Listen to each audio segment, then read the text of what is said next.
ஜோதிட சாஸ்திரத்தின்படி உங்க ராசியோட தொடர்புடைய கடவுள் யாருன்னு ஒரு சின்ன கண்ணோட்டம் பார்க்கலாம். அதாவது ஜோதிடத்துல இருக்கிற 12 ராசிகள்ல ஒவ்வொன்னுக்கும் ஒரு குறிப்பிட்ட கடவுளோட அம்சம் இருக்குன்னு சொல்லப்படுது.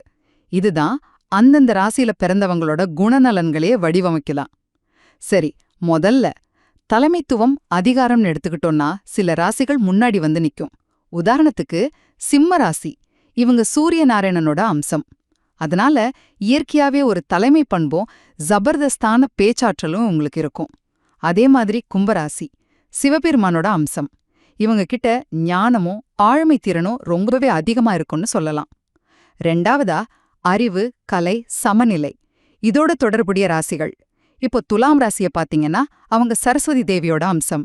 அதனாலதான் அவங்க கல்வி, ஞானத்துல சிறந்து விளங்குவாங்க. இன்பம், துன்பம் ரெண்டையும் சமமா பாப்பாங்க.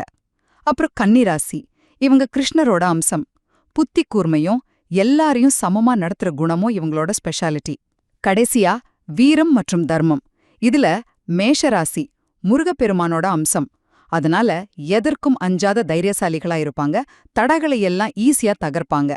அடுத்து விருச்சிக ராசி, இவங்க பரசுராமரோட அம்சம்னு சொல்லப்படுது. அநீதிய கண்டா பொங்கி எழுந்து நேர்மையான வழியில போவாங்க.